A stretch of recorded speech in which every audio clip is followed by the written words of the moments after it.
ہمارا موضوع اسی کے پس منظر میں انہی آیات کے حوالے سے ہوگا۔ آئیے سب سے پہلے ان آیات کا سادہ سا مفہوم اور ترجمہ، پھر انشاءاللہ اسی پس منظر میں گفتگو ہوگی آج امت مسلمہ کی پوزیشن کیا ہے اور اس کی عظمت رفتہ کیا تھی، اور ان حالات میں ہم کن راستوں پر چل رہے ہیں اور کون سا ایسا راستہ ہے جو ہماری کامیابی کا راستہ ہے اور آج ہماری نظروں سے وہ دھندلا گیا ہے، اور ایسا کیوں ہے۔ آئیے سب سے پہلے ان آیات کا سادہ سا مفہوم۔ بسم اللہ الرحمن الرحیم، اللہ کے مبارک نام سے جو بڑا مہربان بہت زیادہ رحم کرنے والا ہے۔ وَلَا يَحْسَبَنَّ الَّذِينَ كَفَرُوا سَبَقُوا، کافر لوگ یہ نہ سمجھیں کہ وہ ہمیں پیچھے چھوڑ کر آگے نکل گئے ہیں۔ انہم لا یوجزون، انہم لا یوجزون، قطعاً وہ ہمیں ناکام نہیں کر سکتے، کمزور نہیں کر سکتے، ہرا نہیں سکتے، عاجز نہیں کر سکتے۔ یہ سارے مفہوم اسی میں ہیں۔ وَأَعِدُّوا لَهُم مَّا اسْتَطَعْتُم مِّن قُوَّةٍ، ایمان والو اپنی پوری طاقت اور قوت کو لگاتے ہوئے پوری تیاری میں رہو۔ وَمِن رِبَاطِ الْخَيْلِ، اس قوت کو استعمال کرتے ہوئے اپنے تیار بندھے گھوڑوں کو ہمیشہ تیاری حالت میں رکھو، یعنی اپنے وسائل کو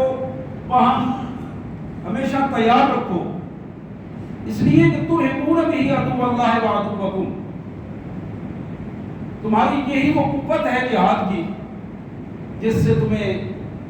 اللہ کے دشمنوں کو ڈرانا ہے، اپنے دشمنوں کو ڈرانا ہے۔ وآخرین من دونہم، اور ایک تیسری قوت بھی ہے جس کے دل و دماغ پر تمہاری دھاک بیٹھنی چاہیے۔ لا تعلمونہم، تم ان کو نہیں جانتے ہو، اللہ یعلمہم،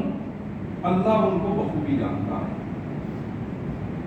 وما تنفقوا من شیء فی سبیل اللہ، اللہ کے اس راستے میں اپنی قوت اور وسائل کو بنانے میں، اللہ کے دشمنوں کے مقابلے میں تم جو کچھ بھی خرچ کرو گے یوفی الیکم، پورا پورا تمہیں ادا کر دیا جائے گا۔ وانتم لا تظلمون، اور ذرہ برابر بھی اس میں کمی نہیں ہوگی۔ سبحان اللہ و بحمدہ، سبحان اللہ العظیم، نستغفر اللہ و نتوب الیہ، وصلی اللہ علی النبی وعلی آلہ واصحابہ وبارک وسلم۔ حضرات، یہ آیات تھی سورہ انفال کی، آیت نمبر 59 60 دو آیات مبارکہ، بڑی معروف آیات مبارکہ ہیں، اور یہی وہ سورہ انفال ہے اور یہی وہ سورہ توبہ ہے جو یکے بعد دیگرے ایک دوسرے کے ساتھ ہیں، جن سے ہمارا دشمن بڑا خوف زدہ رہتا۔ یہ الگ بات ہے کہ ہم خود اس سے بڑے دور ہو چکے ہیں، لیکن اس کے باوجود ہمارا دشمن بڑا خوف زدہ اس سے رہتا ہے۔ حضرات، ہماری تاریخ جو اسلامی تاریخ ہے، نبی محترم سید کائنات رحمت للعالمین صلی اللہ علیہ وآلہ وسلم کی وفات آپ کے علم میں ہے۔ 10 ہجری اور 11 ہجری کی وہ لمحات ہیں کہ جن لمحات میں امت مسلمہ پر یہ ایک ایسا بھاری وقت تھا جو تسلسل کے ساتھ پریشانیوں اور بالیدگیوں کو ملا جلا کر ایک ایسی امت وجود میں آئی تھی جس امت نے پوری کائنات کو یہ پیغام دیا تھا، اس کائنات میں جتنا نظام ہے، جتنی قوت ہے، اس کا منبع صرف اور صرف اللہ کی ذات گرامی ہے۔ اللہ کا قانون ہے، اس قانون کو تم جس انداز میں اپنی زندگیوں میں نافذ کرو گے، اپنے ماحول اور معاشرے کو جس انداز میں اس کے مطابق بناؤ گے، تمہاری قوت اور تمہاری طاقت بڑھتی رہے گی اور دشمن پر تمہاری دھاک بیٹھی رہے گی۔ لیکن جس طرح تم اللہ کے قانون سے دور ہوتے چلے جاؤ گے، جتنا زیادہ تم اللہ کے قانون، اللہ کی دی ہوئی ہدایات اور جہادی پیغام سے دور ہوتے چلے جاؤ گے، نتیجہ یہ نکلے گا کہ تم اپنی پہچان بھی کھو جاؤ گے، امت کی پہچان بھی کھو جاؤ گے، اور دشمن تمہارے سر پر ہمیشہ سوار رہے گا۔ 10 ہجری سے لے کر 635 ہجری تک یہ وہ عرصہ ہے جس میں خلافت راشدہ بھی شامل ہے، جس میں بنو امیہ کا دور بھی شامل ہے، جس میں بنو عباس کا دور بھی شامل ہے، اور یہ وہ پورا دور اس کیفیت میں گزرا کہ جس میں شاید کوئی سال بھی ایسا نہ گزرا ہو، کوئی مہینہ پورا بھی ایسا نہ گزرا ہو جس میں امت مسلمہ کا اچھا یا برا کوئی خلیفہ کسی نہ کسی انداز میں موجود نہ رہا ہو، اور امت کا نظام بحیثیت خلافت راشدہ نہیں، بحیثیت خلافت امت کا ایک سٹرکچر جو ہے وہ موجود رہا ہو۔ یہ 28 رجب یہی دن ہے، اور 1342 ہجری کی بات ہے، رات کے وقت ترکی میں مصطفیٰ کمال پاشا نامی ایک وہ شخص جو اس وقت بھی اور پہلے بھی، اب تو شاید وہ قصہ پارینہ ہونے کو ہے، لیکن ایک وقت تھا کہ اس کا نام پوری دنیا میں بولتا تھا کفر، سیکولر اور طاغوتی طاقتوں کے نمونے کے حوالے سے، نمائندے کے حوالے سے۔ اس نے استنبول کے گورنر کو یہ پیغام دیا، آج صبح ہونے سے پہلے سلطان عبد المجید نامی جو خلیفہ ہے اس کو ترکی کی سرزمین پر نہیں رہنا چاہیے۔ اور پھر ایسا ہی ہوا، اور صبح اس اسمبلی نے یہ اعلان کیا کہ آج کے بعد یہ قانون پاس کر دیا گیا ہے، ترکی اور دوسرے لفظوں میں جو اسلامی خلافت جو ترکی کے ساتھ اٹیچ پوری امت مسلمہ تھی، اس کے نظام کو، خلافت کے نظام کو ختم کر دیا گیا ہے، اور اسلام نام کی جو چیز تھی، اگرچہ وہ صرف نام ہی کی حد تک تھی، لیکن اسلام نام کی چیز سے ہم نے جان چھڑوا دی ہے، اور اب ہم ہر سطح پہ آزاد ہیں۔ حضرات، خلافت عثمانیہ کا وہ نمائندہ سلطان عبد المجید سوئٹزرلینڈ میں اس نے پناہ لی، اور ایک نیا نظام جو ہے وہ چل پڑا۔ کیوں ہی یہ نظام ختم ہوا، میں یہ تھوڑا سا پس منظر آپ کو بتانا چاہتا ہوں۔ کیوں ہی یہ نظام ختم ہوا، تو برطانیہ کا جو لا کا سیکرٹری تھا، لارڈ کرزن غالباً اس کا نام تھا، اس نے اپنا بیان جاری کیا، کیونکہ وہ اس وقت نمائندہ تھا طاغوت کا، اور وہ سارے پورے معاملے میں جس میں فرانس، اٹلی اور برطانیہ یہ شامل تھے، اس نے یہ اعلان کیا کہ آج ہم نے ترکی کو تباہ کر دیا ہے، اور دنیا یہ بات نوٹ کر لے کہ ترکی کبھی بھی یا امت مسلمہ کبھی بھی خلافت عثمانیہ کی وہ عظمت رفتہ حاصل نہیں کر سکے گی، وہ عظمت رفتہ حاصل نہیں کر سکے گی۔ آج ہم نے جہاں خلافت کا نظام تباہ کیا ہے، وہاں ہم نے امت مسلمہ کے اس اسلام نام کی اس قوت کو بھی ختم کر دیا ہے۔ حضرات، اور پھر نتیجہ یہ نکلا، استعمار کے نمائندوں نے، جنہوں نے یہ سارا نظام بنایا تھا اور تار کو بکھیرا تھا، انہوں نے اس خلافت کے حصے بکھرے کیے، ان کی پہچان الگ الگ بنائی، پوری امت کے ٹکڑے کرنے کی کوشش کی اور اس میں اپنے نمائندے پیدا کیے، اور ان نمائندوں نے اس مملکتوں کا دستور الگ بنایا، آئین الگ بنایا، ان کو قومیت الگ دی، پہچان الگ دی، ان کو ان کی پہچان کا جھنڈا الگ دیا، ان کی پوری امت کی خلافت کا نظام برباد کرتے ہوئے عربی زبان کو اس ترکی کے علاقے میں ممنوع قرار دے دیا گیا۔ کوئی فرد بھی قرآن عربی میں نہیں پڑھ سکتا، عربی زبان، عربی نام نہیں رکھ سکتا، عربی زبان کی تحریر، اس زبان کی تحریر کو ختم کر دیا گیا۔ یہ وہ چیزیں ہیں جو ریکارڈ کی چیزیں ہیں، اور جو لوگ تاریخ میں جن کے نظر ہے وہ سب لوگ جانتے ہیں اس کو۔ حضرات، ایک بہت بڑی بات یہ تھی، انہی اسباب کی بنیاد پر امت مسلمہ کے ذہنوں سے جو خلافت کی محبت کی ایک کیفیت تھی، جو ایک نظام کی کیفیت تھی، اس نظام کو انہی اسباب کی بنیاد پر جتنی جلدی ممکن تھا اتنی جلدی انہوں نے محو کر دیا، اور مسلمان اپنے اپنے رنگ میں رنگے جاتے تھے، دین سے دور ہوئے،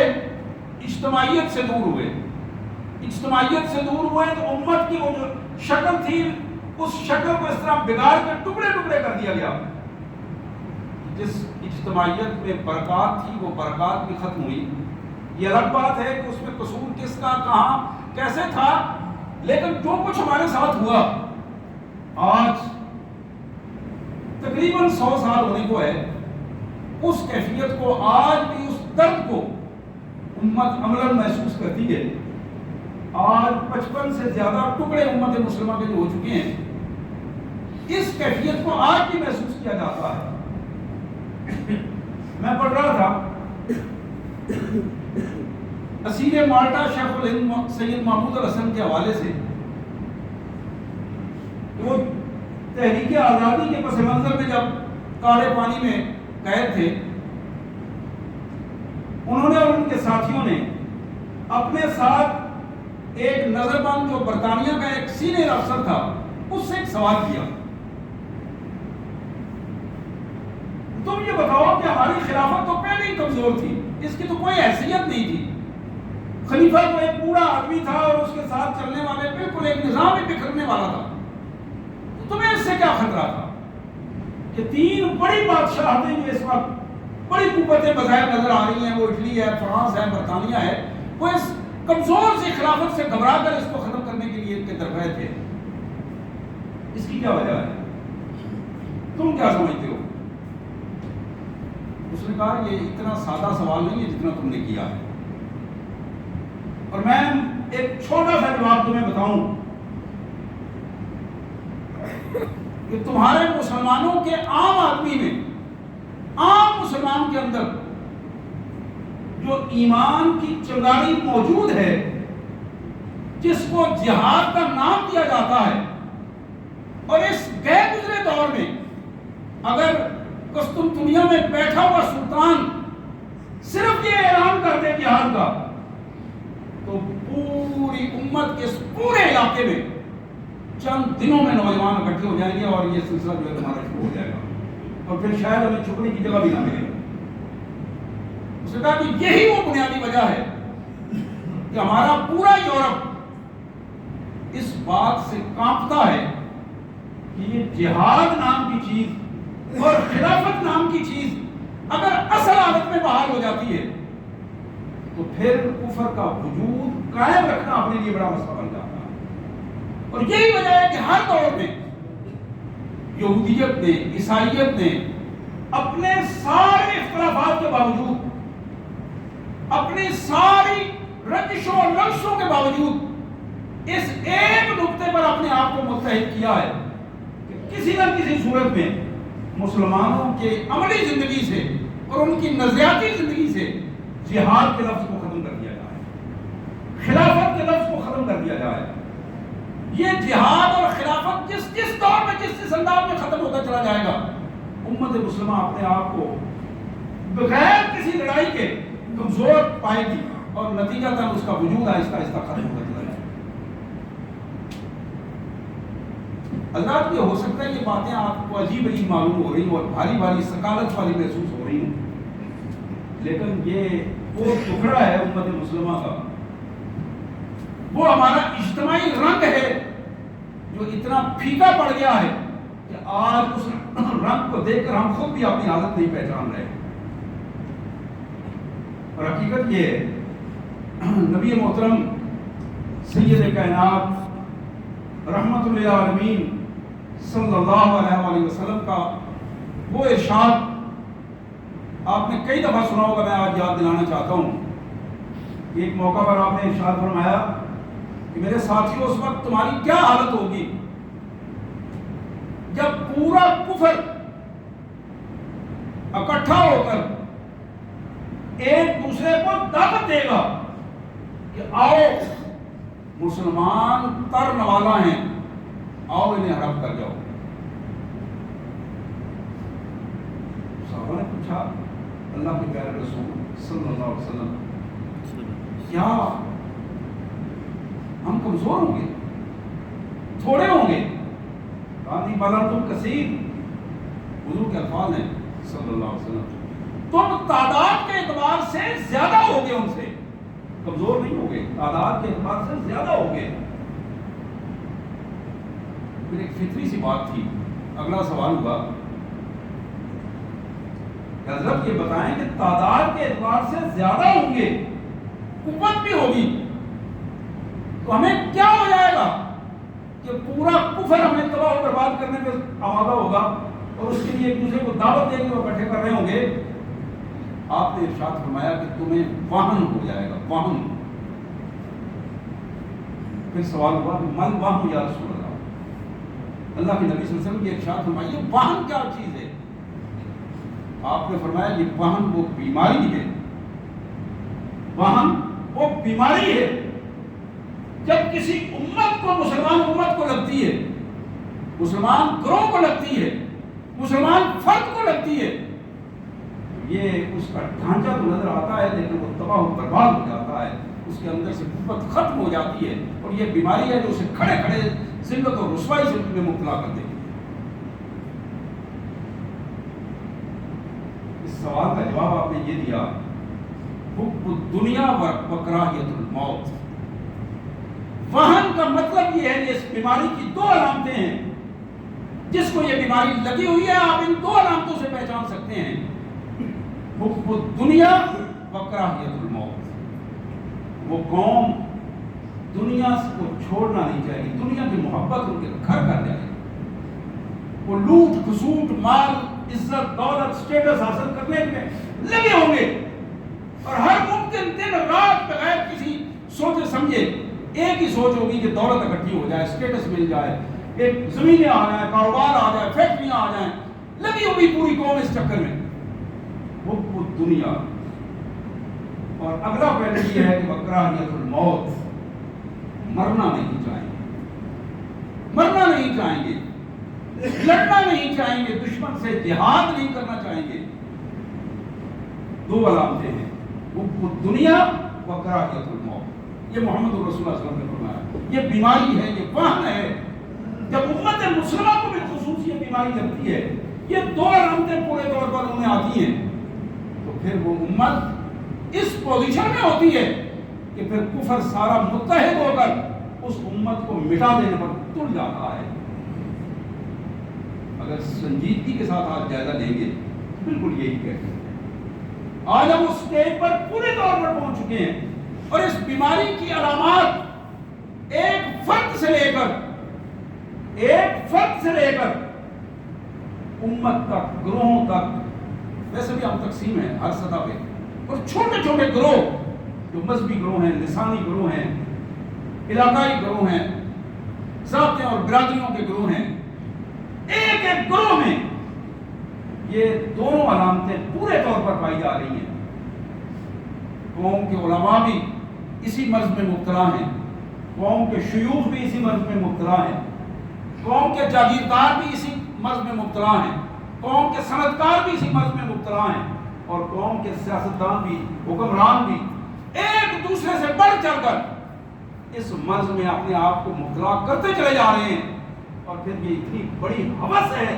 جس ہوس نے ان کو بھی تباہ کر دیا اور امت کے نشان کو بھی اس طرح بنا دیا ہے کہ وہ پہچان کے قابل نہیں رہا۔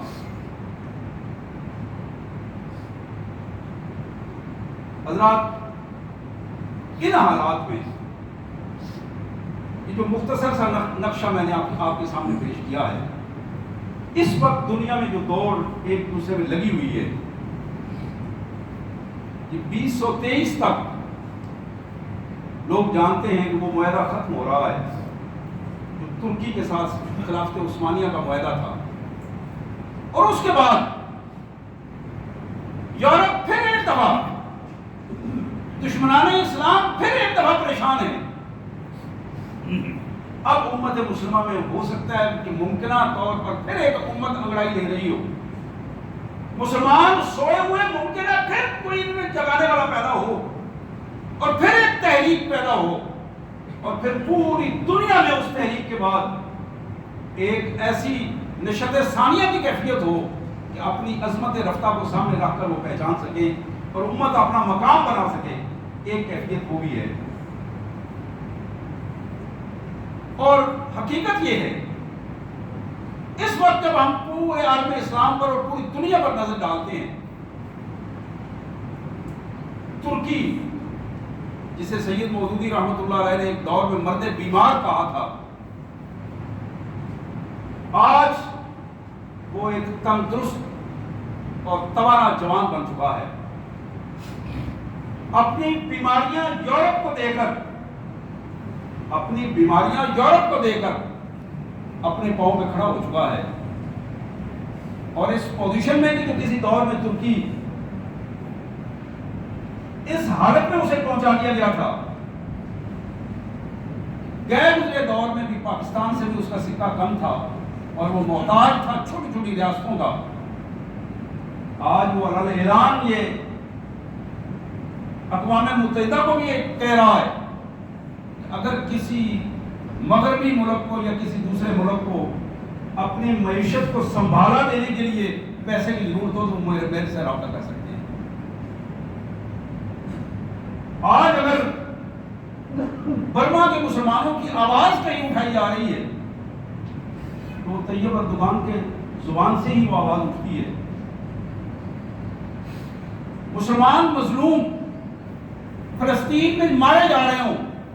تو وہاں اگر کسی سلطنت کا حکمران مسلمان حکمران پہنچتا ہے اس کا نام بھی طیب اردوغان ہی ہے، اور وہ خود یہودی پریشان ہو جاتے ہیں اچانک کہ یہ کہاں سے نازل ہو گیا ہے۔ اور نتیجہ یہ ہے کہ جو امریکی گماشتے ہیں اور امریکہ کی نمائندگی کا حق ادا کرتے ہوئے اور اس کی نمک کھا کر اور اپنا نمک اسے دے کر اپنی پہچان بنائے ہوئے ہیں، ان کے آنکھوں میں کھٹکنے والا امت مسلمہ کا یہ آنے والا واحد ہیرو ہے جو بڑی پریشانی کی صورت پیدا کر رہا ہے۔ حضرات، ان حالات میں امت کا فریضہ کیا ہے؟ وہ امت جس کا حصہ میں اور آپ ہیں، جو بنیادی سوال ہے جو آیات میں نے آپ کے سامنے تلاوت کی ہے، یہاں وہ سوال پیدا ہوتا ہے کہ آج ہم نے اپنے آپ کو تیار کس طرح کیا ہے؟ نظریاتی طور پر ہم کتنے مضبوط ہیں؟ جغرافیائی طور پر کتنے مضبوط ہیں؟ اور ہماری معاشی اور سیاسی پوزیشن کتنی مضبوط ہے؟ اور یہی وہ بنیادیں ہیں جو جس جس سطح پر مضبوطی کی صورت میں نکلتی ہیں، امت مسلمہ کے نمائندے اسی انداز میں پوری امت کی نمائندگی کر پاتے ہیں۔ لیکن جب وہ نظریاتی طور پر کمزور ہوتے ہیں، جغرافیائی طور پر کمزور ہوتے ہیں، سیاسی معاشی طور پر اور معاشرتی طور پر کمزور ہوتے ہیں، نتیجہ یہ نکلتا ہے کہ ان کو اپنے معاملات میں الجھا دیا جاتا ہے اور اپنے پاؤں کی زنجیروں سے ہی وہ باہر نہیں نکل پاتے۔ آج ہماری اپنی سلطنت کی پریشانی کی کیفیت یہی ہے۔ جس سلطنت میں ہم بیٹھے ہیں، جن لوگوں نے ہماری قیادت کرنی تھی، آج ان کی پوزیشن یہ ہے کوئی کارواں سے ٹوٹا کوئی بدگماں حرم سے کہ میرے کارواں میں نہیں ہوئے دل نوازی. ہم وہاں پہنچ چکے ہیں کہ آج قیادت کا وہ بحران ہمیں وہاں لے کے آیا کھینچ کر. بظاہر ہمیں قیادت نظر نہیں آتی، اگر قیادت ہے تو ہماری آنکھوں پہ پردہ پڑ جاتا ہے، ہمیں وہ حقیقی قیادت نظر نہیں آتی. یہ دونوں صورتیں ہمارے لیے پریشانی کا باعث ہیں، اور ایک مدت سے پچھلے 70 سال سے ہماری یہی حالت چلی آ رہی ہے. حضرات، سب سے بنیادی چیز جو امت مسلمہ کے حوالے سے میرے اور آپ کے لیے تیاری کی کیفیت ہے وہ علم کا حصول ہے. اپنے نظریات کو پختہ بنانے کے لیے ہمارا تعلق قرآن سے جب تک مضبوط نہیں ہوگا، عقیدہ مضبوط نہیں ہوگا، اپنے اللہ کی پہچان نہیں ہوگی، اس وقت تک ہم کسی میدان میں بھی مضبوط پاؤں سے نہیں کریں. یہ سب سے بڑی بنیاد. ویسے یوں تو ہو سکتا ہے ہم میں سے ہر شخص بڑا بڑا رہنمائی کا دعوے دار ہو، میں آپ ہم سب، لیکن یہ حقیقت ہے جب تک قرآن سے ہم تعلق مضبوط نہیں بنائیں گے، اپنے عقیدے کو قرآن کے مطابق نہیں ڈھالیں گے، اس وقت تک ہم کسی میدان میں بھی کامیاب نہیں ہو سکتے. یہ قرآن کا فیصلہ ہے. محمد رسول اللہ صلی اللہ علیہ وسلم کی کامیابی کی وجہ خلافت راشدہ میں بڑی بڑی جو اس وقت کی قوتوں کو شکست دے کر ایران اور روم کا وجود تک ختم کر کے ایک اسلامی ریاست کا وجود جو بنایا گیا تھا، اس کی بنیاد یہ تھی کہ بڑے سے بڑے لشکر کے سامنے، یعنی 3 لاکھ تک لشکر کے سامنے ہزاروں افراد، 1 لاکھ لشکر کے سامنے 3000 افراد، وہ 3000 افراد اپنے عقیدے کی مضبوطی کی بنیاد پر کھڑے تھے، اور اس مضبوطی کی بنیاد پر ہی اللہ تبارک و تعالیٰ نے ان افراد کو فتح بھی عطا فرمائی تھی، عزت بھی عطا فرمائی تھی. اور بڑی معروف مثال ہے جب فاروق اعظم رضی اللہ تعالیٰ عنہ سے حکومت مانگی گئی، امداد طلب کی گئی، وقت کے کمانڈر نے امداد طلب کی، اس کے جواب میں 3 افراد کو آپ نے بھیجا اور ساتھ یہ لکھ دیا یہ 3 افراد کو میں بھیج رہا ہوں، ان 3 مت سمجھنا، ایک ایک فرد 1000 کافر پر بھاری ہوگا. یہ 3 افراد نہیں، 3000 افراد ہیں جو میں تمہارے پاس بھیج رہا ہوں. اور یہی اس نظریے کی قیمت تھی، جو نظریے کی قیمت پڑتی ہے وہ یہی قیمت تھی. اور آج ہماری قیمت اگر ختم ہو گئی ہے کفر کی نظروں میں، طاغوت کی نظروں میں، باطل کی نظروں میں، اس کی بنیادی وجہ یہ ہے کہ ہمارے اندر وہ نظریہ اور وہ عقیدہ اور اللہ پر اعتماد اور توکل کی وہ کیفیت نہیں ہے. تو میں عرض کر رہا تھا کہ سب سے بنیادی چیز آج بھی اگر ہم اپنی عصمت رفتہ کو پانا چاہتے ہیں، آج بھی ہم نشت ثانیہ اگر چاہتے ہیں، پاکستان میں بھی، پوری دنیا میں اور امت مسلمہ میں، اس کے لیے پہلی شرط یہ ہے کہ ہمارا عقیدہ مضبوط ہو، ہمارا تعلق قرآن سے مضبوط ہو. جب تک قرآن سے تعلق مضبوط نہیں ہوگا اس وقت تک بات نہیں بنے. حضرات، دوسری چیز جو اس حوالے سے انتہائی اہم ہے وہ ہے قیادت. رہنما.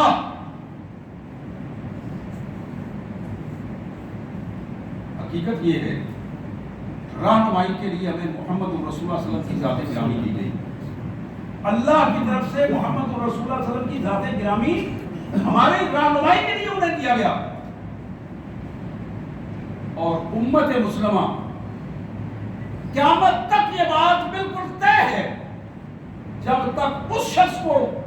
قائد نہیں بنائے گی جو محمد رسول اللہ صلی اللہ علیہ وسلم کی قیادت پر اعتماد کرنے والا اور محمد رسول اللہ صلی اللہ علیہ وسلم کی قیادت کے مطابق چلنے والا شخص ہے، اس وقت تک امت مسلمہ کامیاب نہیں ہوگی. یہ ازحد اہم بات ہے کہ امت مسلمہ اپنی قیادت کو پہچانے اور اپنی قیادت کا معیار محمد رسول اللہ صلی اللہ علیہ وسلم کی اطاعت پر رکھے، تب وہ قیادت امت مسلمہ کی کو نجات دہندہ کی صورت میں مل سکتی ہے. اور حضرات، اس میں کوئی دوسری رائے نہیں ہے، یہ بالکل وہی رائے ہے جو سیدنا صدیق اکبر رضی اللہ تعالیٰ عنہ کی قیادت، فاروق اعظم رضی اللہ تعالیٰ عنہ کی قیادت، جناب عثمان غنی رضی اللہ تعالیٰ عنہ کی قیادت، جناب علی المرتضیٰ رضی اللہ تعالیٰ عنہ کی قیادت اور پوری امت مسلمان کی قیادت اسی بنیاد پر مبنی ہے۔ اسلام نے، قرآن مجید نے خود ایک نہیں، میں اگر یہ کہہ سکوں تو شاید سینکڑوں آیات ایسی ہیں، سینکڑوں آیات جس میں یہ بات طے کر دی گئی ہے کہ محمد رسول اللہ صلی اللہ علیہ وسلم کی قیادت سے ہٹ کر اگر تم اپنا کوئی راستہ اپنانا چاہو گے تو یاد رکھو کہ کسی صورت میں تم کامیاب نہیں ہو سکتے۔ فَلَا وَرَبِّكَ لَا يُؤْمِنُونَ حَتَّى يُحَكِّمُوكَ فِيمَا شَجَرَ بَيْنَهُمْ۔ تیرے رب کی قسم، یہ بات اللہ نے طے کر دی ہے، اس وقت تک تم سچے ایماندار نہیں ہو سکتے، کامیابیاں تمہارے پاس نہیں آئیں گی جب تک کہ محمد رسول اللہ صلی اللہ علیہ وسلم کی قیادت کو تسلیم کرتے ہوئے آپ کے فیصلے کو بلا چون و چرا تسلیم نہ کریں۔ اور بالکل یہی وہ رنگ ہے جو عملی زندگی میں ہمارے سامنے جب تک نہیں آئے گا، اور ہر دور میں کامیابی کے لیے یہی اصول کار فرما رہے گا امت مسلمہ کے لیے، کیونکہ امت کی رہنمائی صرف محمد رسول اللہ صلی اللہ علیہ وسلم کی ذات گرامی ہے۔ اور حضرات، یہی وہ بنیاد ہے اور ہر دور کی بنیاد ہے۔ یورپ کو سب سے زیادہ اگر کوئی تکلیف ہے تو محمد رسول اللہ صلی اللہ علیہ وسلم کی ذات گرامی سے ہے۔ آپ کی ذات کے کارٹون بنائے جاتے ہیں، آپ کے حوالے سے غلط فہمیاں پھیلائی جاتی ہیں، آپ کی مبارک سیرت کو آگے پیچھے کر کے ایک نئے کیفیات پیش کی جاتی ہے۔ کبھی تعریف کے حوالے سے تنقید کی جاتی ہے نعوذ باللہ، اور کبھی ڈائریکٹ تنقید کے حوالے سے تعریفوں کے پل باندھے جاتے ہیں، اور نتیجہ یہ ہے کہ ہمارے مستشرقین، وہ لوگ جو نظریہ تو مغرب کا رکھتے ہیں اور اس کے پرچارک ہیں، لیکن عملی زندگی میں وہ بنیادی طور پر مشرقی سرزمین میں پیدا ہونے والے لوگ ہیں۔ ان کی پوزیشن یہ ہے، یہ بھی اس مغرب کے نمائندہ بن کر اپنے نبی، اپنے قائد، اپنے پیارے رسول صلی اللہ علیہ وسلم کی اس قیادت سے اپنے آپ کو الگ کرنا چاہتے ہیں۔ اور یہ مغرب کی دی ہوئی گندگی، جس میں ہمارے حکمران ہر دور میں کسی نہ کسی حوالے سے ملوث رہے ہیں۔ چند دن پہلے یہ ختم نبوت کا ایشو چلا تھا، اور اس سے بہت پہلے آپ 53 میں، 53 میں، 52 میں یوں ہی پاکستان بنا تو آپ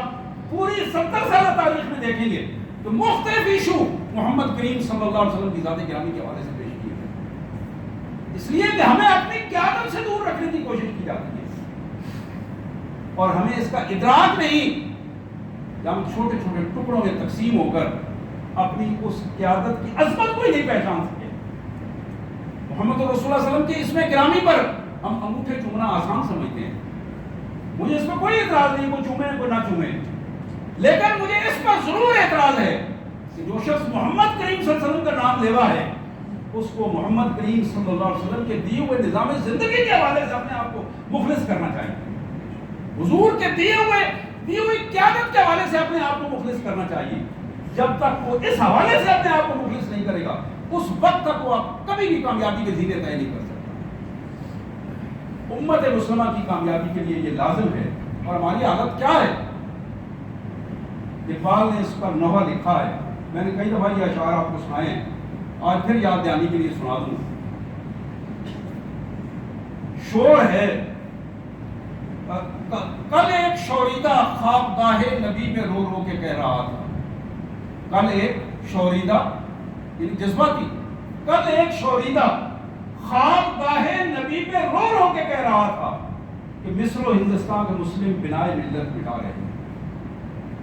یعنی قیادت سے ہٹے ہوئے یہ لوگ ہیں، نام مسلمانوں والا ہے، حرکتیں کافروں والی ہیں۔ مصر و ہندوستان کے مسلم بنائے ملت مٹا رہے ہیں۔ یہ زائران حریم مغرب کے کعبوں کا طواف کرنے والے ہیں، یہ زائران حریم مغرب ہزار راہبر بنے ہمارے، بڑا ہمیں ان سے واسطہ کیا جو تجھ سے ناآشنا رہے ہیں۔ اگر قیادت، آج کی قیادت یہ ذالک تسلیم نہیں کرتے، ہم ان کو کیوں تسلیم کریں؟ مسلمان تو صرف اس کو مانے گا جو محمد کریم صلی اللہ علیہ وسلم کو تسلیم کرے گا۔ جو آپ کی قیادت میں آئے گا۔ آج ہماری بدقسمتی یہ ہے کہ ہم پسند کرتے ہیں ان افراد کو جو سیکولر نظریات کو ہمارے سامنے کھلے انداز میں، اور ہم نہ جانے کن تعصبات میں مبتلا ہیں کہ ہمیں حقیقی رنگ نظر ہی نہیں آ رہا۔ اللہ کے دین کا مذاق اڑانے والے، اللہ کے دین کے ساتھ اس کیفیت میں استہزاء کرنے والے، وہ ہماری قیادت کے وہ بڑے بڑے برجمائے بن کے بیٹھے ہیں، اور ہماری پوزیشن یہ ہے کہ ہم اپنے آپ کو مسلمان بھی کہتے ہیں اور مسجدوں میں بھی آتے ہیں اور اللہ کے رسول صلی اللہ علیہ وسلم سے محبت کے دعوے بھی کرتے ہیں، اور نتیجتاً ہم حقیقی زندگی میں ان سے بہت دور ہوتے چلے جا رہے ہیں۔ یہ ظاہران حریم مغرب ہزار راہ پر بنے ہمارے، بھلا ہمیں ان سے واسطہ کیا جو تجھ سے نہ آشنا رہے۔ غضب ہیں یہ مرشدان خود بھی، خدا تیری قوم کو بچائے، خدا تیری قوم کو بچائے۔ بگاڑ کر یہ تیرے مسلموں کو اپنی عزت بنا رہے ہیں، بگاڑ کر یہ تیرے مسلموں کو اپنی عزت بنا رہے ہیں۔ حضرات، بالکل اسی طرح جس طرح آج سے 100 سال پہلے یہودیت نے، عیسائیت نے، کفر نے، یورپ نے مل کر امت مسلمہ کی خلافت کے حوالے سے کیا پانچا کیا تھا، آج بھی واحد ایٹمی طاقت پاکستان، واحد ایٹمی طاقت، اس کا تیرا پانچا کرنے کے لیے نہ جانے کن کن حوالوں سے کن کن افراد کو برقعے پہنا کر اور ملفوف کر کے اور مختلف میک اپ کر کے ان کو ہمارے سامنے بھجوایا جا رہا ہے اور ہمارے سامنے ان کو لایا جا رہا ہے، اور ہماری آنکھیں چندھیاتی چلی جا رہی ہیں۔ اللہ سے دعا ہے اللہ تبارک و تعالیٰ ہمیں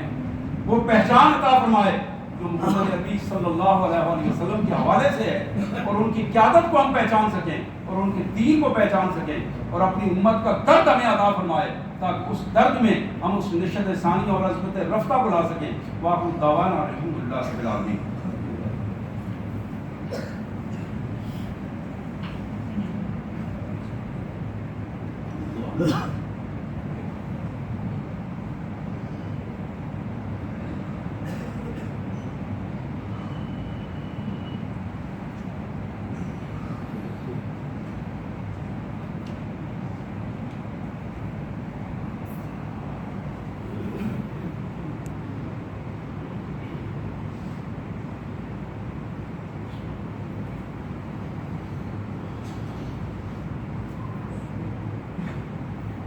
ہمارے محترم بھائی ماسٹر محمد اقبال صاحب جو اس مسجد کے بڑے پکے نمازی تھے، اور بالعموم جمعہ والے دن یہاں پہلی صف میں تشریف فرما ہوتے تھے۔ اللہ کا فیصلہ ہے وہ آج ہم میں نہیں ہے، اللہ تعالیٰ ان کی مغفرت فرمائے، ان کی درجات بلند فرمائے اور ان کے لیے آسانیاں پیدا کر دے۔ انشاءاللہ دعا میں خصوصی طور پر نماز کے بعد دعا بھی کریں گے۔ اسی طرح ہمارے دوسرے مسلمان بھائی، سب امت مسلمہ کے لیے ہم دعا گو ہیں کہ اللہ تبارک و تعالیٰ سارے مسلمانوں کو مغفرت فرمائے۔ الحمدللہ رب العالمین، والصلاة والسلام علی سید الامین، اما بعد، اعوذ باللہ من الشیطان الرجیم، بسم اللہ الرحمن الرحیم۔ فیا معاشر المسلمین، قال اللہ تبارک و تعالی ان اللہ وملائکتہ یصلون علی النبی یا ایھا الذین آمنوا صلوا علیہ وسلموا اللہم صل علی سیدنا و مولانا عبدک و رسولک و حبیبک محمد النبی الامی وعلی آلہ و اصحابہ و ازواجہ و بناتہ وبارک وسلم۔ اللہم انصر الاسلام والمسلمین، اللہم اخذل الکفر والکافرین والمنافقین یا ارحم الراحمین یا ذا الجلال والاکرام۔ اللہم اید الپاکستان بنصرک العزیز، اللہم انصر الپاکستان بامام الحکم العادل، اللہم انصر المجاہدین فی کل مکان فی سائر عالم الاسلام وفی کل انحاء العالم، اللہم انصرهم ولا تنصر علیہم، اللہم الف بین قلوبہم واصلح ذات بینہم یا ذا الجلال والاکرام، اللہم الف بین قلوبنا واصلح ذات بیننا، اللہم ارنا الحق حقا وارزقنا اتباعہ وارنا الباطل باطلا وارزقنا اجتنابہ، اللہم ثبتنا علی الاسلام، اللہم نور قلوبنا بنور الایمان، اللہم زین حیاتنا بنور القرآن، اللہم اغفر للمؤمنین والمؤمنات والمسلمین والمسلمات الاحیاء منهم والاموات وصلی اللہ تعالی علی خیر خلقہ سیدنا و مولانا محمد وعلی آلہ واصحابہ اجمعین برحمتک یا ارحم الراحمین. اپنی صفوں کو دھیان سے سیدھا کر